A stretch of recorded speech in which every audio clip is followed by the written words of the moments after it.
En pleine guerre Iran-Irak en 1988, dans le détroit d'Ormuz, un croiseur américain, le Vincennes. À quelques dizaines de kilomètres de là, un Airbus de la compagnie Iran Air décolle de Bandar Abbas pour rejoindre Dubaï. Il y a 290 personnes à bord.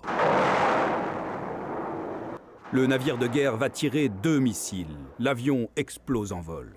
Les autorités iraniennes ont promis de se venger de ce que le Pentagone a qualifié d'erreur tragique, accomplie au nom de la légitime défense. L'armée assure avoir confondu l'Airbus avec un chasseur F-14. Jamais les États-Unis n'ont présenté d'excuses officielles. Quelques années auparavant, en pleine guerre froide, un avion de la Korean Airlines fait la liaison entre l'Alaska et Séoul, mais il dévie de sa trajectoire, survole l'espace soviétique. Un chasseur le prend pour cible et change avec sa base. Base, tirer, pilote, feu. C'est cette conversation qui a amené les États-Unis à accuser ouvertement l'URSS d'être à l'origine de la catastrophe qui a fait 269 morts, dont une dizaine de Canadiens.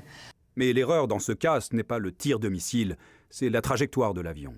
Il y a évidemment les 298 victimes collatérales qui avaient pris place à bord du vol MH17 en 2014.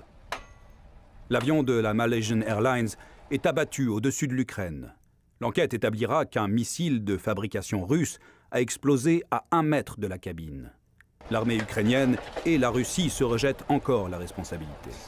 Et puis, il faut rappeler les spéculations en 1996, quand le vol 800 de la TWA se disloque au large de Long Island. Plus de 24 heures après le drame, la question demeure. Le vol 800 de la TWA a-t-il été victime d'un accident ou d'un attentat?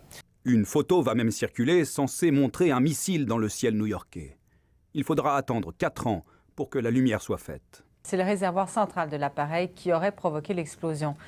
Reste à établir avec certitude la séquence qui a abouti à cette image. Ce Boeing qui a explosé ce mercredi après son décollage de Téhéran. Ici Mathieu Prost, Radio-Canada, Montréal.